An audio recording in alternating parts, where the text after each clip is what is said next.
The biggest gaming leaks and news you probably missed this week. PlayStation Network has broken, leaving players unable to get online. The system has been down for hours. Because of the online nature of today's consoles, it may mean that players are not able to open games or apps, as well as playing with others online. The service status page on PlayStation's website said that it affected all of its consoles, the PS5 and PS4, but also the PS3 and PS Vita. You might have difficulty launching games, apps, or network features. The latest update on that page reads, "We're working to resolve the issue as soon as possible. Thank you for your patience." Sony gave no indication of when services will be restored. At the time of publication, they had been down for more than 6 hours. The problems came soon after PlayStation pushed out an update that added large ads to people's home screens. Some players feared that it was a move to add more marketing onto the console, but Sony said the changes were the result of a bug. A tech error with the official news feature on the PS5 console has since been resolved, the official PlayStation account said late on Monday. There have been no changes to the way game news is displayed on PS5. It also came soon after the release of EA FC 25, one of the year's biggest PlayStation games. The PlayStation 5 Pro doesn't feature any sort of AI-powered frame generation technology due to a few reasons, including timing. Speaking during their podcast, the tech expert at Digital Foundry commented on the lack of any sort of frame generation technology for the PlayStation 5 Pro, saying that it is likely that it wasn't included due to timing, as Sony started work on the chip powering the system before technology in the vein of NVIDIA DLSS3 frame generation was even a thing. In addition, having machine learning hardware by itself may not lead to much, as for example, machine learning is only one of the elements that make NVIDIA frame generation technology so good. Performance also probably wasn't seen as much of a concern as image quality, thus upscaling to improve image quality was more of a priority. Lastly, if there's any need for frame generation technology, AMD FSR3 frame generation will likely work great in combination with PSSR. One thing, however, seems to be certain. The PlayStation 5 Pro's machine learning hardware is only the first step, and it is sure to kickstart Sony's frame generation research. Even so, it is an amazing starting point that is going to get better over time, based on what happened with the PlayStation 4 Pro checkerboard rendering. Future games will indeed be built around the PlayStation Spectral Super Resolution upscaler, and will benefit from it way more than current games. It turns out that Sony was not particularly confident in the original PlayStation doing all that well. As it stands, the original PlayStation is the 6th best-selling console of all time. It's not quite as popular as the PS4 or the console that takes the #1 spot, the beloved PS2, but it's still a very impressive feat. And despite all 102 to 49 million of those sales before the console actually launched, according to Ken Kutaragi, the former Sony SIE CEO who is also known as the father of the PlayStation, Sony didn't actually have all that much faith in it, and neither did anyone else. Kutaragi recently made an appearance during the 2024 Tokyo Game Show official keynote, where he spoke about the lead-up to the launch of the console. "We wanted to share our passion, and we wanted to hear what their expectations were, and what they did not expect, so we wanted to hear from them," Kutaragi shared. "So we visited dozens of companies, if not hundreds. We visited a lot of game makers. It was a great memory. They were not interested at all. They just said, 'Don't do it.' There were multiple companies and none of them were successful. You are going to fail." That's what they told us. Now, 30 years later, Kutaragi and the rest of the team were obviously right to move ahead with it, but it's still strange to imagine so many people saying to not do it. Kutaragi continued, saying that even within Sony, nobody believed that we would be successful. At the time, Sony was obviously a tech and notably music-oriented business, so the idea that it wasn't entirely sold on the idea of a still pretty young medium isn't all that surprising. Now, of course, Sony is celebrating PlayStation's 30th anniversary, and it's done so with a special bundle that sold out immediately, with scalpers flogging their not very hard-earned prizes on eBay for ridiculous prices. While PS5 Pro 30th Anniversary Edition pre-orders sparked a flurry of eBay listings with huge markups in the West, in Japan, Sony has an actual plan.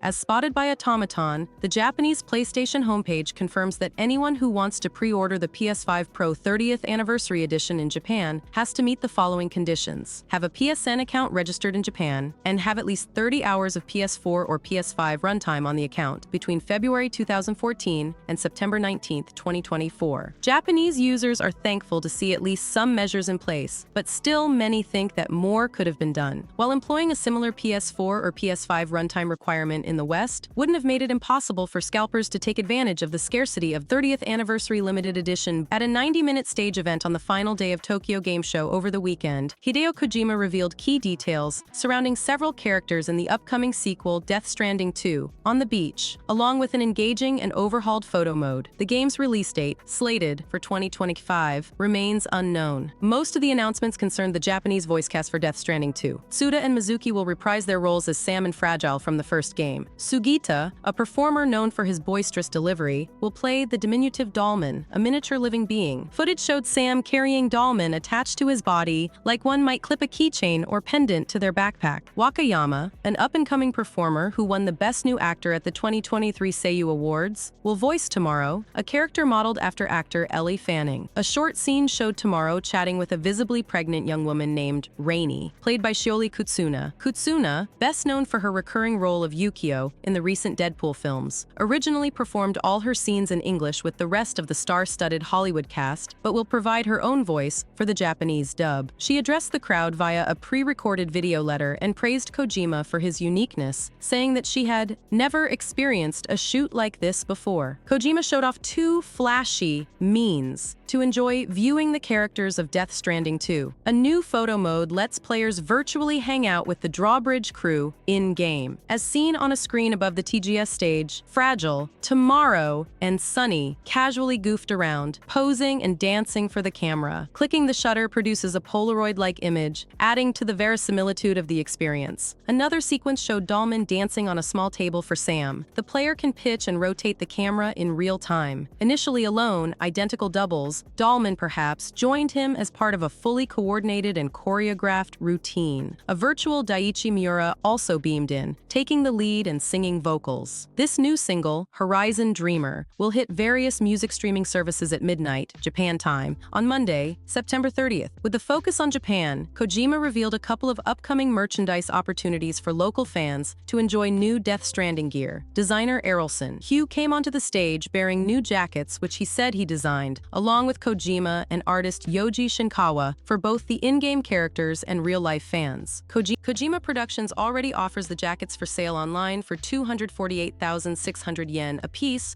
or $1,749 at current exchange rates. Krafton acquired Tango Gameworks after the studio was closed by Microsoft earlier this year. Not all staff have transferred over as some had already found new jobs, but Krafton estimates Tango will be back up to around 90 to 100 staff by the end of the year. The success of Hi-Fi Rush was a major factor in Krafton's decision to acquire the studio. I think that gave us confidence, because the studio is not relying on the creativity of just Shinji Mikami. Krafton head of corporate development Maria Park told Games Industry Biz. New creatives are coming from younger developers, and they were very successful in delivering something so unique. We could tell that this is a studio capable of creating the full spectrum of different experiences. They have a couple of new projects in production. We looked at them, and they were very different from the previous titles. As for bringing Hi-Fi Rush to further platforms, such as Nintendo Switch, that's what the team really wants, said Park. I think they want to work on Hi-Fi Rush DLC 2 because they are dedicated to ensuring that Hi-Fi Rush 2 upholds high standards of quality. They don't want to rush the sequel but take the necessary time to refine the game and come up with a different experience. When Krafton first met with Tango Gameworks to discuss an acquisition, the build for the sequel was about 6 months old, though development has been on hold as the IP acquisition from Microsoft to Krafton is still underway. Yes, the team was working on Hi-Fi Rush 2 when we first met them, said Park. They want to make sure it surpasses the expectations of the existing fans. For instance, some of the feedback about Hi-Fi Rush was that some people felt it was just going through factories. So now they want to give a more open world type of experience. I don't think it's going to be completely open world, but a more dynamic environment that you play in. Also, having more advanced technology applied to the rhythm action so that it feels more synchronized. Park also confirmed Tango's other IP, Ghostwire, Tokyo, and The Evil Within, will stay with Microsoft and are not part of Krafton's acquisition. In a previous interview, Krafton boss Chang Han stated the aim of the acquisition was to maintain their legacy, and admitted he doesn't expect Hi-Fi Rush 2 to make us money. The big hit shouldn't be your goal, said Kim. If you think about it that way, Hi-Fi Rush might have brought in a little bit of a minus in terms of the financials, but it's a team that should be encouraged to create something new and continue their journey. We want to have more teams like that under our umbrella. Last month, Inotria. The last song launched on PS5 and PC, but not Xbox. The devs explained that this was because Xbox had stopped communicating with them. Xbox boss Phil Spencer later reached out to the team, and Inotria is now planned to arrive on Xbox in the future, but it's just the latest example of games skipping Microsoft's console, and Xbox wants to find out why and what they can do to fix the situation. On September 30th, Microsoft posted a developer-focused blog about how the company is directly reaching out to developers and studios to help enhance the experience of making games on Xbox. And interestingly, Xbox wants to hear from all devs, even those not working on Xbox games. If you are making video games, we're interested in hearing from you, said Dr. Deborah Henderson, a principal user researcher for Xbox. If you aren't on Xbox, we'd love to know why. And honestly, if you are using our competitors' products, you probably have a great perspective we could learn from. Xbox claims this strategy will allow it to gain fresh perspectives and avoid becoming an echo chamber. It's a bit like testing players who play games like yours. They are your target audience, and you want to hear fresh perspectives because their expectations may differ from folks who are deep in your community, said Dr. Henderson. While I think many devs and creators would applaud Microsoft for openly asking for feedback from everyone, even those only developing PS5 games, it does seem odd that Xbox is openly asking devs, hey, why don't you make games for our consoles? Though the reasons are pretty obvious. Between a lack of communication, Game Pass potentially training Xbox players to not buy games, and low hardware sales, there's plenty of reason to avoid Xbox and focus on Switch and PS4 or PS5. It also doesn't help that devs have signaled that the weaker Xbox Series S might be holding back some games, something we saw with Baldur's Gate 3. This is a problem because Xbox requires games to be released on both Series S and the more powerful Series X. We even have reports that some publishers have questioned why they should keep releasing games on Xbox due to poor sales. So while I'm sure some are happy Xbox is reaching out to devs for feedback, it seems like a bad situation that Xbox should have worked to avoid in the first place. And let's talk about Black Myth Wukong. That game has already sold millions of PlayStation 5 units in China. These aren't opinions, these are documented facts. It's a Game of the Year contender and a punch in the gut for anyone who wants to downplay the impact of the PlayStation platform right now. Phil Spencer himself admitted it in an interview. We lost this generation. He even mentioned that Sony's success comes down to its superior marketing budget, despite Microsoft spending $69 billion on the Activision acquisition. A lot of Xbox players have already moved to PlayStation, and it's easy to see why. Games like Doom and COD Black Ops are coming to PS5 anyway.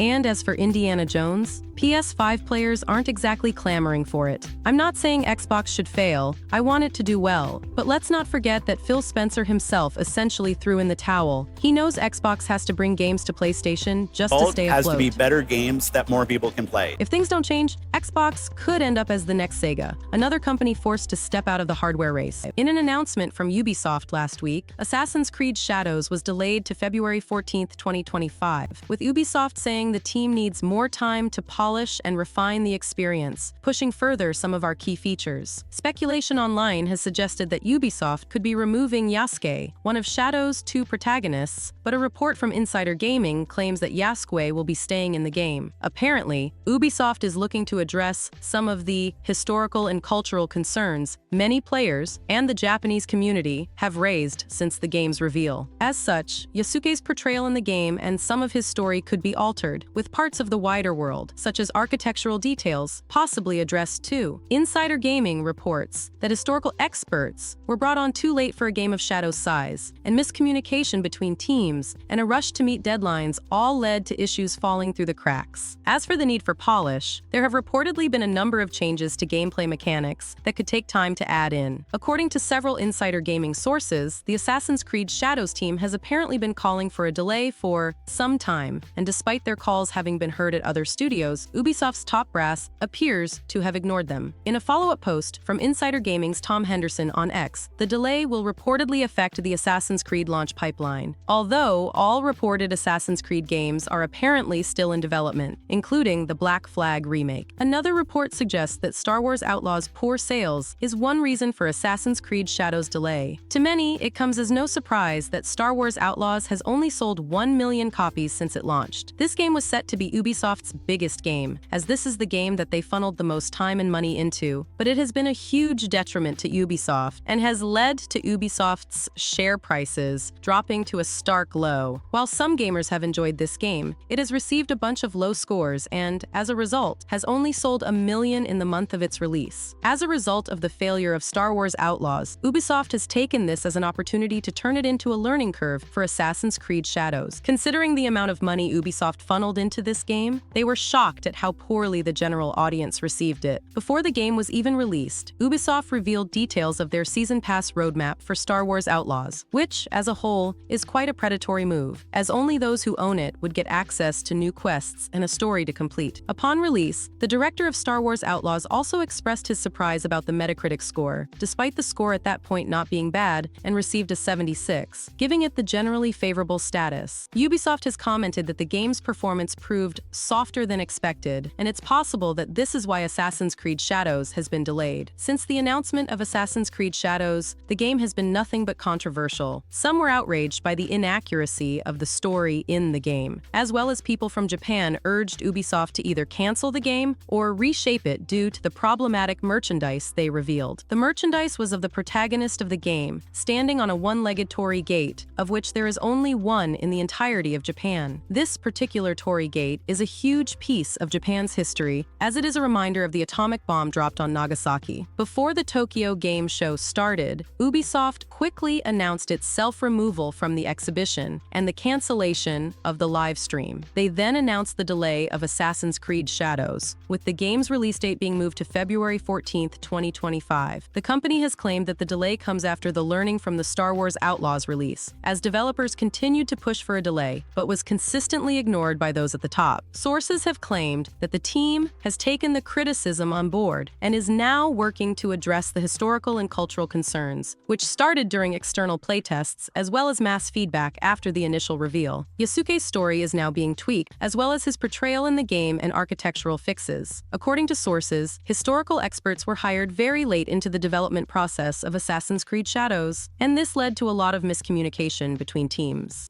Here's what 14 developers have to say about their titles running on PS5 Pro.